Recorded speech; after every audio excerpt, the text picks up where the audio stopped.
ከተማሪዎች ንቅናቄ እስከ ሰማያዊ ፓርቲ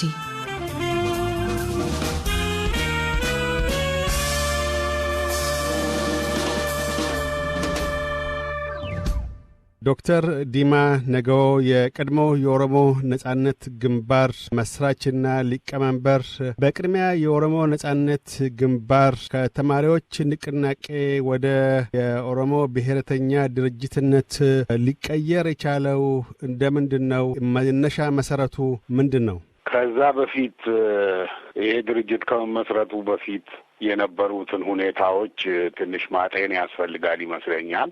አንደኛ እንደ አውሮፓ አቆጣጠር በ1960ዎቹ አካባቢ ሁለት ንቅናቄዎች ነበሩ። አንድ በከተሞች ውስጥ በመጫና ቱለማ እድገት ማህበር የሚመራ በከተማ ውስጥ የኦሮሞን ሕዝብ ኑሮ ለማሻሻልና አካባቢውን በመንገድ፣ በትምህርት፣ በጤና ጥበቃ በመሳሰሉት ህዝቡ እንዲረዳዳ ለማድረግ የተነሳ እንቅስቃሴ ነበር። ይሄም በሚሊዮኖች የሚቆጠሩ በተለይ በከተሞች ውስጥ የሚኖሩና እንዲሁም በገጠርም የመንግስት ሰራተኞችን፣ ነጋዴዎችን በብዛት ያካተተ እንቅስቃሴ ነበር። ይሄ ቀስ በቀስ የኦሮሞን ህዝብ ብሶት ወደ መግለጽ፣ ህዝቡ አንድነቱን አጠናክሮ ለመብቱ እንዲታገሉ ወደ ማድረግ እየገፋፋ የመጣበት ሁኔታ ነበረ። መጨረሻም ላይ በኢትዮጵያ መንግስት በተደረገበት ገዳ ድርጅቱም ታግዶ አብዛኛዎቹ መሪዎች ግዞት ሲላኩ የተወሰኑቱ ደግሞ በፍርድ ቤት ቀርበው በረጅም ጊዜ እስራትና እንዲሁም በሞትም የተቀጡ ነበሩ። በሌላ በኩል ደግሞ በተለይ በደቡብ ባሌ አካባቢ በሐረርጌ የሚንቀሳቀስ በተለይ ገበሬዎችና ከብት አርቢዎች አካባቢ መሬትን በተመለከተ የሚደረግ እንቅስቃሴ ነበር እና እነዚህ ሁለቱ እንቅስቃሴዎች ግንኙነት ለመፍጠርና አብረው ለዚህ ህዝብ ለመታገል የሚያደርጉበት ሁኔታ ውስጥ ነው እንግዲህ ይሄ የከተማው እንቅስቃሴ በመንግስት የታገደው። ይሄ እገዳ ሲደረግ የተወሰኑቱ በተለይ በዩኒቨርሲቲ አካባቢ የነበሩና የተማሩ የኦሮሞ ወጣቶች ወደ ግዞት ያልሄዱትና ወደ ስደትም የሄዱ ነበሩ። ያልተሰደዱ ወደ ግዞት ያልሄዱና ያልታሰሩት በህቡ እንቅስቃሴያቸውን ቀጥለው ነበር። በተለይ በአዲስ አበባ ዩኒቨርሲቲ አካባቢ የኦሮሞ ተማሪዎች ተደራጅተው ስለ ህዝባቸው በብዛት ማወቅ፣ ስለ ኢትዮጵያም ታሪክ ማጥናት፣ ዓለም ላይ የሚደረጉትን ልዩ ልዩ የመብት እንቅስቃሴዎችን ማጥናትና ከዚህም ትምህርት ለመቅሰም የሚያደርጉት እንቅስቃሴ ነበር። በህቡ ተደራጅተው የሚንቀሳቀሱበት ሁኔታ ነበር እና ይህ ተማሪዎች የሚያደርጉት እንቅስቃሴና በተለይ በህቡ ይንቀሳቀስ የነበረው የቀድሞ የመጫ ቱለማ ድርጅት አባሎች ለመገናኘት በቁ። መጀመሪያ የተማሪዎቹ እንቅስቃሴ በአውሮፓ አቆጣጠር በ1971 በግንቦት ወር ነው ይመስለኛል ዘኦሮሞ ቮይስ አጌንስት ቲራኒ የሚል አንድ መግለጫ ወጡ። ይሄ በስፋት በአማርኛና በእንግሊዝኛ ተጽፎ የተበተነ ነው። የኦሮሞን ህዝብ ታሪክ፣ የደረሰበትን በደልና በጊዜው ደግሞ ያለበትን ሁኔታ፣ የሚደረገውን አድሎና የመሳሰለውን የመሬት እጦት፣ ከመሬት መገፋት፣ የጭሰኝነቱን ሁኔታ፣ ባለርስቶች የሚያደርሱበትን ግልትና ይሄንን የመሳሰለ በመንግስት ስራ፣ በትምህርት በተለይ በከፍተኛ ትምህርት የሚደረገውን አድሎ በብዛት በሰፊው የገለጸ ሁኔታ ነበር እና እንግዲህ ሁለቱ እንቅስቃሴዎች ሲገናኙ እንደዚሁም ደግሞ ወደ ውጪም ወጥተው ደግሞ በተለይ ከመጫ ቱለማ እንቅስቃሴ ውስጥ ወደ ስደት የሄዱ ነበሩ ብያለሁ። ወደ ውጪም ወጥተው ወደ ስደት ሄደው ከውጪ የሚንቀሳቀሱ ከነበሩት ጋር ግንኙነት ማደረግ ተጀመረ። ይሄ ግንኙነት እንደተደረገ እንግዲህ አንድ ድርጅት ለማቋቋም ሁኔታውን የሚያመቻች አንድ ቡድን ተቋቋመ ማለት ነው። ይህም ቡድን እንግዲህ ተማሪዎችንም ጨምሮ ውጭ ካሉትም እንዲሁም ሀገር ውስጥ ይንቀሳቀሱ ከነበሩት ሁሉ የሚያካትት በኢትዮጵያ ጦር ኃይሎች ውስጥ ያገለግሉ የነበሩ መኮንኖችም አሉ።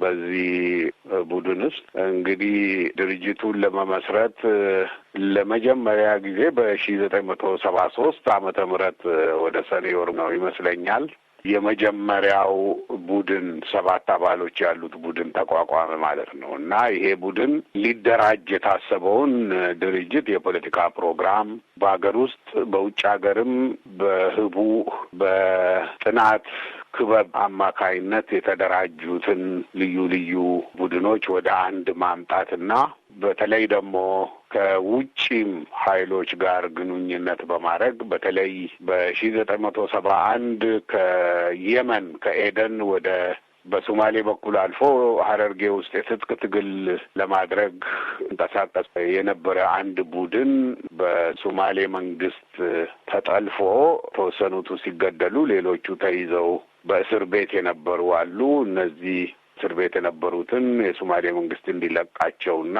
ወደ ትግሉ እንዲቀላቀሉ ለማድረግ እንዲቻል ከሶማሌ መንግስትም ጋር በልዩ ልዩ መንገድ ግንኙነት ማድረግ ተሞከረ።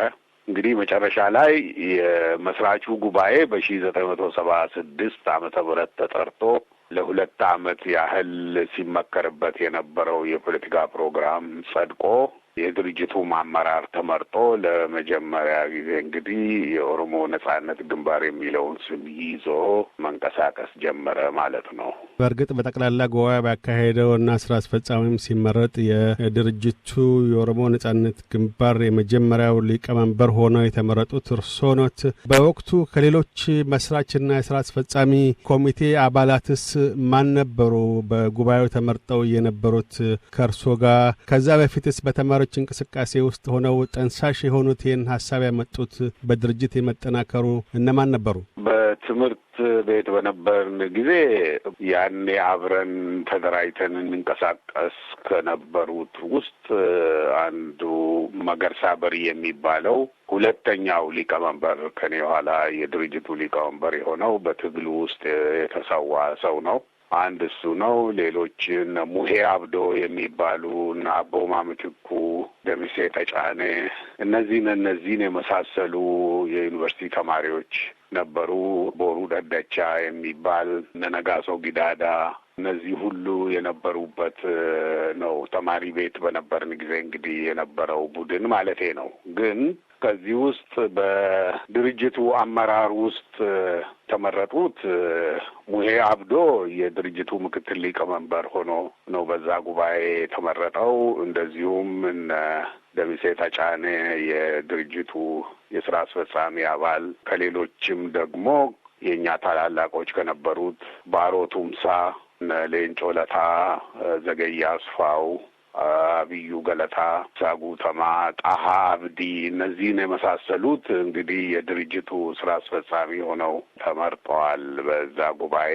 በእርግጥ ሁሉ ሰው የራሱ ሚና አለው። ይህንን ድርጅት በማቋቋም ረገድ ከፍተኛው ሚና የተጫወተው ባሮ ቱምሳ ነው ለማለት ይችላለሁ። ለረጅም ጊዜ በብዙ ትዕግስት ሰዎችን በማሰባሰብ ከፍተኛ ጥረት በማድረግ ትልቁ ሚና የተጫወተው እሱ ነው ማለት ይችላለሁ። ድርጅቱ ሲቋቋም ስያሜው የኦሮሞ ነጻነት ግንባር የሚል ነው። እንደሚያውቁት ነጻነት በርካታ ዘርፍ ያለው ትርጉም አለው። የኦሮሞ ነጻነት ግንባር ነጻነት የሚለውን ቃል የተጠቀመበት ምን አይነት ነጻነትን ከመሻት ነው የነበረው? ምን አይነት ነጻነት ነበር በዛ ወቅት ለኦሮሞ ሕዝብ ለማጎናጸፍ አልሞ የተነሳው? ወደ ስያሜው በኋላ መጣበታለሁ። ፕሮግራሙ ይዞ የተነሳው ግን ምንድን ነው?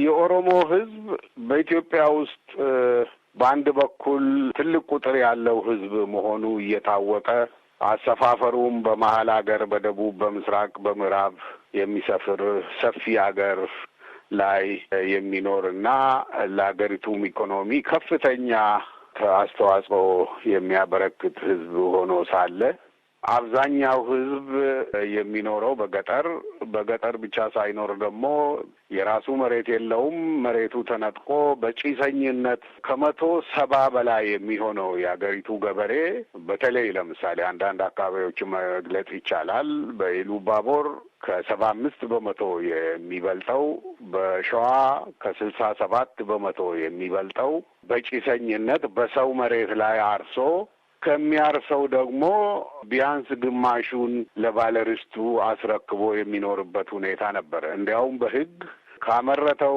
እህል እስከ 3/4ኛውን ለባለርስቱ የመክፈል ግዴታ እንዳለበት የፍትሐብሔር ሕግ የደነገገበት ሁኔታ ነው። በዚህ ሁኔታ እንግዲህ በአገሪቱ ኢኮኖሚም ውስጥ ያለው ተሳትፎ በጣም ዝቅተኛ መሆኑ፣ በትምህርት በጣም የተጎዳ መሆኑ፣ አብዛኛው የመማር እድል እንደሌለው፣ የጤና አገልግሎት እንደማያገኝ እና ብዙ እንግልት የሚደርስበት በመንግስት ስርዓት ውስጥ በመንግስቱ የአስተዳደር አካላት ውስጥ የኦሮሞ ሕዝብ ተሳትፎ በጣም ዝቅተኛ መሆኑ፣ ከዚህ በተጨማሪ ደግሞ እንግዲህ ለምሳሌ ቋንቋው በአደባባይ እንዳይነገር በሕግ የተከለከለበት ሁኔታ ነበር።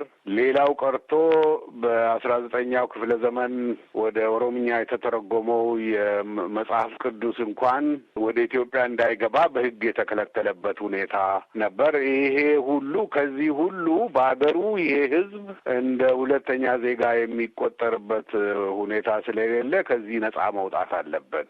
በአገሩ እኩል ተሳትፎ እንዲኖረው ይገባል። የመሬቱ ባለቤት መሆን አለበት። ይህንን የመሳሰሉ ሁኔታዎችን ነው ፕሮግራሙ ያነሳው። ሄዶ ግን ምንድነው የራሱን እድል በራሱ የመወሰን መብቱ መረጋገጥ አለበት። ይሄ ደግሞ ከሌሎች ህዝቦች ጋር አብሮ በእኩልነት በመፈቃቀድ መኖር የሚያስችለው ሁኔታ መፈጠር አለበት። ሊሆን ይችላል። ይሄም ግን በፈቃደኝነት ላይ የተመሰረተ፣ በመከባበር ላይ የተመሰረተ፣ በእኩልነት ላይ የተመሰረተ መሆን አለበት ከሚል ነው። ይሄ እንግዲህ በጊዜው ከነበረው ሁኔታ በመነሳት ነው። በተጨማሪም ደግሞ በተለይ በ1974 በአገሪቱ ውስጥ የፈነዳው የህዝብ እንቅስቃሴ ነበረ። በዛ እንቅስቃሴ ውስጥ በሲቪሉም እንዲሁም ደግሞ በጦሩም ውስጥ የኦሮሞ ሰዎች ከፍተኛ እንቅስቃሴ ነው ያደረጉት። ከፍተኛ ሚና ነበራቸው። ግን መጨረሻ ላይ እንቅስቃሴውም ከሽፎ ወታደራዊ አምባገነን መንግስት ተቋቁሞ ለ17 ዓመታት ስልጣን ላይ ቆየ። የኦሮሞ ነጻነት ግንባር እንግዲህ 2 አይነት የትግል ዘዴዎችን ነው ይዞ የተነሳው። በአንድ በኩል የፖለቲካውን ትግል በሀገር ውስጥም በውጭ ሀገርም ማንቀሳቀስ፣ በሌላ በኩል ደግሞ በገጠሩ ደግሞ የትጥቅ ትግልን ማካሄድ የሚል ነበረ።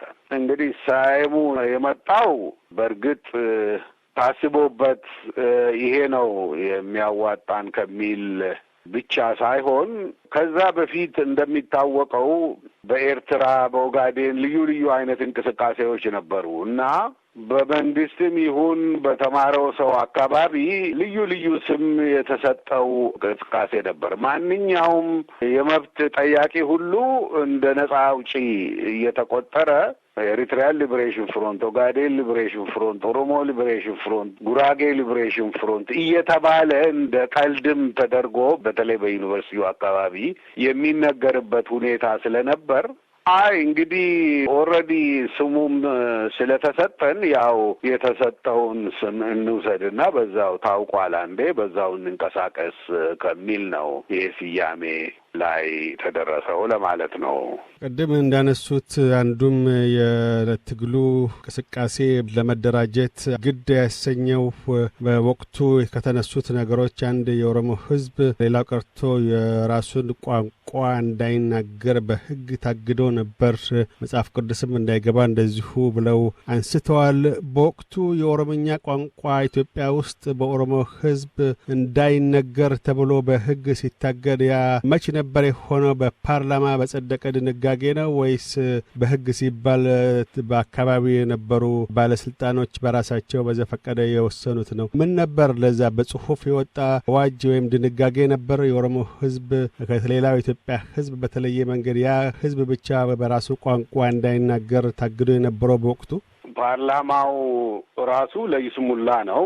በኢትዮጵያ ውስጥ እንደምታውቀው ልዩ ልዩ አይነት ህጎች አሉ። በአዋጅ የወጣ ህግ ብቻ ሳይሆን ውስጠ ደንብ የሚባልም አለ። ለምሳሌ እኔ የደረሰበኝን ልነግርህ እችላለሁ። አንድ ምሳሌ ልሰጥህ እችላለሁ። በ1974 ከዩኒቨርሲቲ ትምህርቴን ጨርሼ እንደወጣሁ በዚያን ጊዜ ህዝባዊ ኑሮ እድገት ሚኒስቴር የሚባል መስሪያ ቤት ተቀጠርኩና ወደ ወለጋ ተላኩ። ወለጋ የኮኦፐሬቲቭ ሱፐርቫይዘር ሆኜ ነበር የምሰራው። አንዱ ወደዛ እንድላክ የተወሰነበት ምክንያት ኦሮምኛም ያውቃል ተብዬ ነው አንዱ እና ቦጂ በሚባል አካባቢ እዛ የገበሬዎች የህብረት ስራ ማህበር ነበረ እና ከአንድ አብረን ከምንሰራው ሰውዬ ጋር ሄደን ነው እዛ ህዝቡን ማነጋገር ያዝ ነው እና ህዝቡ ተሰብስቦ እንግዲህ ለህዝቡ እኔም ኦሮምኛ ነው የሚያውቀው፣ ህዝቡም ኦሮምኛ ነው የሚያውቀው። በኦሮምኛ ንግግር አደረግኩ ለህዝቡ እና ከተወሰኑት ቀናት በኋላ ወደ ነቀምቴ ወደ ወለጋ ክፍለ ሀገር ዋና ከተማ ስንመለስ ይሄ አብሮኝ የሄደው ሰውዬ ወደ የክፍለ ሀገሩ ዋና ገዢ ለነበሩት ሰው ላይ ሄዶ ከሰሰኝ። የመንግስት ባለስልጣን ሆኖ በኦሮምኛ ንግግር ያደርጋል የሚል ነው ክሱ። ሰውየው ይሄንን ሲነግሩኝ ስለ ራሴም ጠያየቁኝና እኔም ይሄን የሚከለክል ህግ አለ ወይ? የመንግስት ሰራተኛ በአማርኛ መናገር አለበት የሚል ደግሞ ህግ የት ነው ያለው ብዬ ጠየቅኳቸው። አይ አንተ ልጅ ነህ አታውቅም፣ ውስጠ ደንብ አለ በዚህ ነው እና ለወደፊቱም ለማናቸውም ራስን ጠብቅ፣ ተጠንቀቅ ብለው አሰናበቱኝ። ይሄ እንግዲህ የሆነ ውስጥ ደንብ አለ ማለት ነው። ከዚያም በተለየ ደግሞ አድሎ አለ። ምንድን ነው? እኔ ትምህርት ቤት ስገባ በስልሳዎቹ እኔ በእንግሊዝኛ ቋንቋ ነው የተማርኩት። እኔ ትምህርት ቤት ስገባ በአማርኛ ቋንቋ ትምህርት አይሰጥም ነበረ። አማርኛ እንደ አንድ ቋንቋ ነው የተማርኩት። 12ኛ ክፍል ጨርሼ ኢትዮጵያን ስኩል ሊቪንግ ሰርቲፊኬት የሚባለው የኤስኤልሲ ስወስድ በሌሎቹ ሁሉ አልፌ በአማርኛ ለማለፍ አልቻልኩም። ይሄም ስለሆነ ደግሞ ዩኒቨርሲቲ እንድገባ አልተፈቀደልኝም። አማርኛ ማለፍ ግዴታ ነበረ።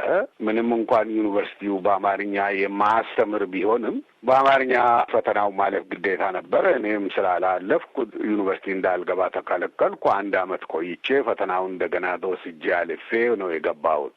የሚገርምህ ደግሞ ከዚያ ክፍለ ሀገር ይሄንን ፈተና 15 ሰዎች ሆነን ነው የወሰድነው። እኔ ብቻ ነኝ ያለፍኩት። ያውኑ እኔም አለፍኩ አይባልም እንግዲህ አማርኛውን ስላላለፍኩ አላለፍኩም። እኔም ብቻዬን መጥቼ ዩኒቨርሲቲ ሳልገባ ቀረው ማለት ነው ከአንድ ሙሉ ጠቅላይ ግዛት። ይሄ ጉዳይ እንኳን በኋላ ፓርላማ ላይ ተነስቶ ነበረ፣ የአካባቢው ወኪሎች አንስተው።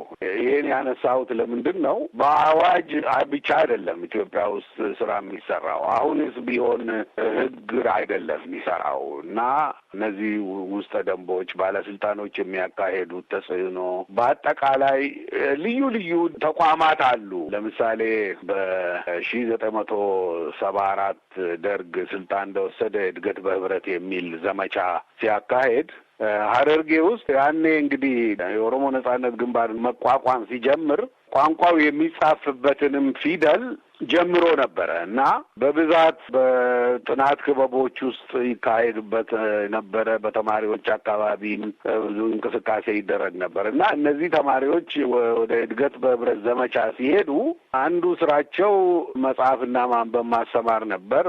ህዝቡም በኦሮምኛ መጽሐፍ ማስተማር ሲጀምሩ በጸጥታ ኃይሎች ተይዘው ወደ አዲስ አበባ ተላኩ። ታስረው በህግ ያልተፈቀደትን ያስተምራሉ ተብለው ነው እና በኋላ እንደ አጋጣሚ የአገር ግዛት ሚኒስትሩ ያኔ ኮሎኔል ለገሰ የሚባሉ ነበሩ።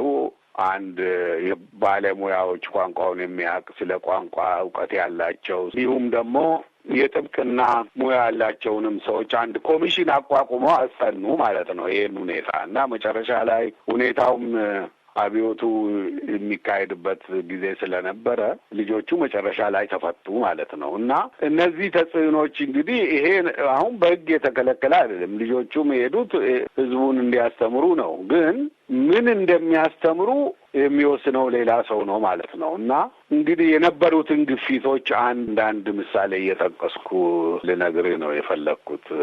በአብዮቱ ወቅት በደርግ ጊዜ እንደሚያስታውሱት የተማሪዎቹ ንቅናቄ የፈጠረው አንዱ ሲገፋው የነበረው አጀንዳ የብሔር ጥያቄ ጉዳይ ነበር። ፎም ራስን በራስ እድል የመወሰን መብት እስከ መገንጠል የሚል የኦሮሞ ነጻነት ግንባር አንዱም በአብዛኛው በተለያዩ ሰዎች ዘንድ የሚታወቅበት የመገንጠል አቋምን ያቀነቅናል የሚል ነው። ልክ እንደ ኤርትራ ነጻነት ግንባር በወቅቱ በተለያየ ጊዜ የተለያዩ መሪዎች ያንን መጨረሻ አልነበረንም የሚሉም አሉ፣ ለም ብለው የሚከራከሩም አሉ። በወቅቱ በደርግ ጊዜ የብሔር ብሔረሰቦች ኢንስቲትዩት ተቋቁሞ ነበር። የኦሮሞኛ ቋንቋን ጨምሮ የመሰረት ትምህርት በ15 የተለያዩ የኢትዮጵያ ቋንቋዎች ይሰጡ ነበር። ተወሰኑ ጥረቶችን ለማድረግ የብሔር ብሔረሰቦች መብቶች እንዳውም ተከብረዋል የሚሉ የተለያዩ መፈክሮችም ይንጸባረቁ ነበር። በዛ ወቅት የነበረውን የዚህ የብሔር ብሔረሰቦች ወይም የብሔር ጥያቄ ባለፉት 17 ዓመት ጊዜያት ውስጥ በኦሮሞ ነጻነት ግንባር እይታ ምን ይመስል ነበር? እነኛ የተካሄዱት በሬዲዮ የማስተላለፉ በጋዜጣዎች የመውጣቱ እነዚህ ሁሉ በቂ ምላሽ አልነበሩም። በወቅቱ በኦሮሞ ነጻነት ግንባር በዛ ወቅትስ ምን አይነት እርምጃዎች ድረስ ከደርግ ጋር ቀርቦ ለመስራት ያንን ነገር እልባት ለማግኘት ጥሮ ነበር የኦሮሞ ነጻነት ግንባር? አዎ፣ ደርግ አንዳንድ ማሻሻያዎችን አድርጓል። ትልቁ በደርግ ጊዜ የተደረገው ለውጥ የመሬት ይዞታውን የለወጠው አዋጅ ነው። ይሄ ከፍተኛ የሆነ በተለይ በኦሮሞ ሕዝብ ዘንድ ከፍተኛ ግምት የሚሰጠው ነበር እና ይሄንንም በማድረጉ ውስጥ የእኛም ድርጅት ከፍተኛ አስተዋጽኦ ነው ያደረገው።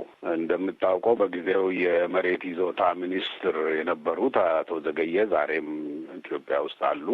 አዋጁን በማርቀቅ በኋላም በማስፈጸም ከፍተኛ ሚና የተጫወቱ ሰው ናቸው እና በደርግ ውስጥ የነበሩ የእኛ ድርጅት ሲምፓታይዘርስ ልል ይችላለሁ። እነሱም ይሄንን በመግፋት ከፍተኛ ሚና ተጫውተዋል። እንደዚሁም ደግሞ እንደም እንዳልከው ደርግ ስልጣን ላይ ከወጣ በኋላ ነው ለመጀመሪያ ጊዜ የኢትዮጵያ ሬዲዮ በኦሮምኛ ፕሮግራም ማስተላለፍ የጀመረው እና ሌላ ቀርቶ ጣሊያን እንኳን ያደረገው ነገር ነው ይሄ እና ትልቅ እንትን አይደለም ማለት ነው እና ደርግም ይሄን ያደረገው የጊዜውን ሁኔታ በማየት ነው እና በኋላም የብሔራዊ ዲሞክራሲያዊ አብዮት ፕሮግራም ብሎ የብሔረሰቦችን እኩልነት እና ብሔረሰቦች ራሳቸውን ለማስተዳደር የሚችሉበትን ሁኔታ አመቻቻለሁ የሚል ፕሮግራም ቀርጾ ለሕዝብ ይፋ አድርጓል። እንግዲህ በእነዚህ አይነት ሁኔታዎች አባሎቻችን ከደርግ ጋር ለመስራት የደርግን ደግሞ አቅጣጫም ወደ ተሻለ ህዝባዊ መሰረት ለመግፋት ብዙ ሙከራ አድርገዋል። ግን ደርግ ውስጥ በነበረው ሁኔታ እና በተለይ በአጠቃላይ በዛ አካባቢ የነበረው በተለይ አብዮቱን የመቀልበስ አዝማሚያ ስለነበረ መጨረሻ ላይ አብዮቱ ተቀልብሶ እንዲያውም ብዙ ወጣቶችን ለእልቂት እስከ መዳረግ አገሩም ውስጥ የነበረው የህዝብ የእርስ በርስ ጦርነት እንዲያውም ወደ አስከፊ ሁኔታ ወደ መሄድ መጨረሻ ላይም ደርግን ወደ መጣል ያደረሰበት ይሄ ሁኔታ ነው እና ደርግም አዝማሚያው ወደ ተሻለ ሁኔታ ወደ ህዝቡ በአገሩ ጉዳይ ውስጥ እንዲሳተፍ ድምፅ እንዲኖረው ሳይሆን ቀልባሽ ኃይሎች ደርግን ተቆጣጠሩት፣ አብዮቱንም ቀለበሱት። የወሰዳቸውንም አንዳንድ እርምጃዎች ያውም ዞሮ የቤቱም አዋጅ መንግስት ምርትን ወደ መቆጣጠር ወስዶት እንዲያውም ያም በመጀመሪያ 2 ዓመታት የነበረው በጎ አስተዋጽኦም ወደ መቀልበስ ሄደ ማለት ነው እና ብዙ ነገር ነው የተሞከረው። ደርግን ወደ ተሻለ አቅጣጫ ለመግፋት ብዙ ጥረት ተደርጓል። ግን አብዛኛዎቹ ይሄንን ጥረት ያደረጉ የነበሩት ቀስ በቀስ ከደርጉም እየተገለሉ የደርግም ስልጣን ደግሞ ወደ አንድ ሰው እጅ ስለገባ ከዛ በኋላ ብዙም መግፋት አልተቻለም ማለት ነው። ከተለያዩ የነጻነት ታጋይ ድርጅቶች ይነሳ የነበረው ለብዙዎች አሳማኝ ባይሆንም ግን ቢያንስ በፕሮፓጋንዳ ፍጆታም ቢሆን ወይም አምነውበትም ቢሆን ደርግን ራሱን የአማራ ገዢ ፓርቲ የአማራ ገዢ ድርጅት አድርገው ጠቀሙበት ነበር ለመቀስቀሻነት። በዛ ወቅት የኦሮሞ ነጻነት ግንባር አመለካከት ምን ነበር? ያው በደርግ አባላቱንም ሆነ ሰዎቹን በቅርበት ያውቋቸዋል። እርስዎ አሁንም እንዳሉት እንደውም ከቶንም ከሌሎቹ ስልጣን ወጥቶ በአንድ ሰው እጅ ተከማችቶ ነበር ብለዋል። የደርግን የአገዛዝ ዘመን ወይም መዋቅር የአማራ ገዢ መደብ ወይም ድርጅት ነበር ብለው ከሚከሱት ወገኖች አንዱ ነበር የኦሮሞ ነጻነት ግንባር። እንግዲህ ማየት ያለብህ ስርዓቱን ነው፣ ግለሰቦችን አይደለም። እዚህ ላይ የኦሮሞ ግለሰቦች፣ ሌሎች ብሔረሰቦች ግለሰቦች በልዩ ልዩ የኢትዮጵያ መንግስታት ውስጥ አላገለገሉም ማለት አይቻልም። አገልግለዋል። በሚኒሊክም ጊዜ፣ በቀዳማዊ ኃይለ ሥላሴም፣ በደርግም። ይሄ ማለት ግን ስርዓቱን እነዚህ ሰዎች በግል ነው እንጂ እዛ ውስጥ የሚያገለግሉት የኦሮሞን ሕዝብ መብት አይደለም እዛ ውስጥ የሚጠብቁት። እና የደርግም ስርዓት ማንም ስርዓቱ ውስጥ ይኑር የነበረው ስርዓት ቅጥያ ነው እንጂ ራሱን ከዛ የለወጠ የቀየረ አይነት አገዛዝ አልነበረም ማለት ነው። ደርግ ያለፈው ስርዓት ቅጥያ ነበር ብለዋል። የቀዳማዊ ኃይለ ሥላሴ ስርዓት የመጨረሻው የኢትዮጵያ ዘውድ አገዛዝ ያከተመበት ነው። የፊውዳል ስርዓተ መንግስት ነበረ ነው። ደርግ በወቅቱ ይከተል የነበረው በተማሪዎች ግፊት የኢትዮጵያ ሶሻሊዝም የሚል ወይም የማርክሲዝም ሌኒኒዝምን ርዕዮተ ዓለም ነው። ፍጹም ጸረ ዘውዳዊ አገዛዝ የነበረና በወቅቱ በዓለም አቀፍ ደረጃ አንዱም ፋሽን የነበረ ርዕዮተ ዓለም ተከታይ ነበር።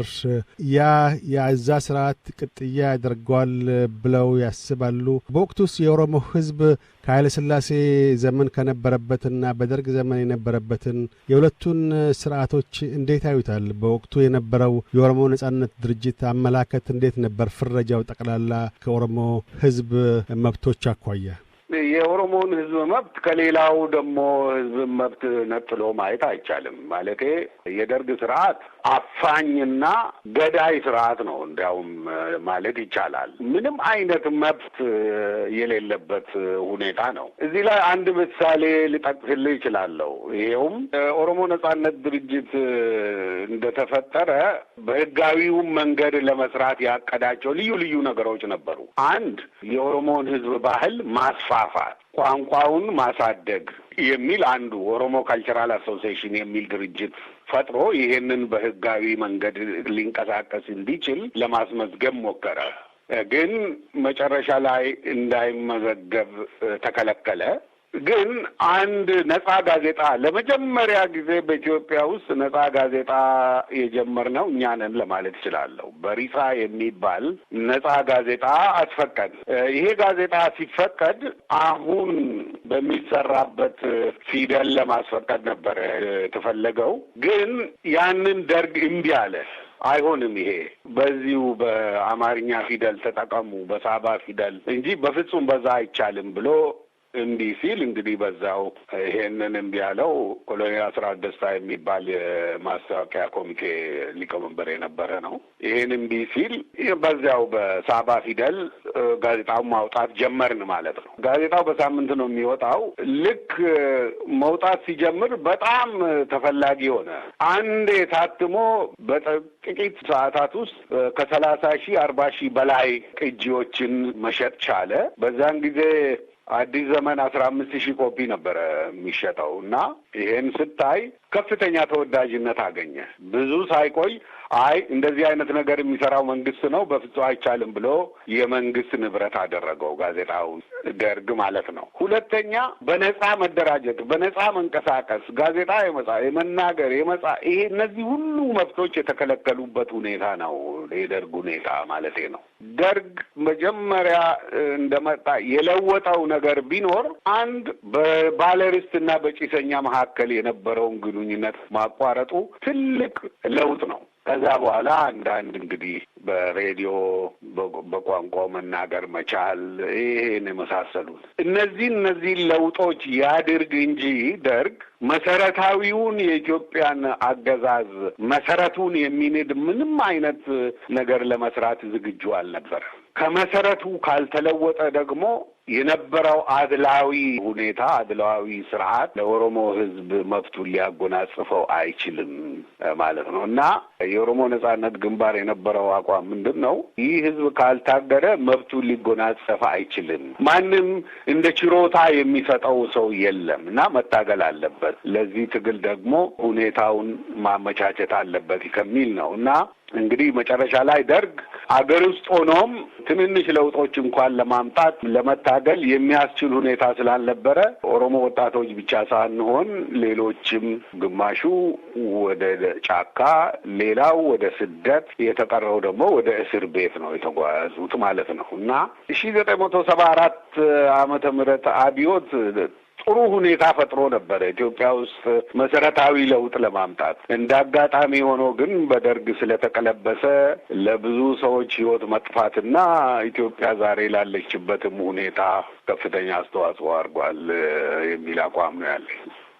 SBS SBS SBS SBS SBS Radio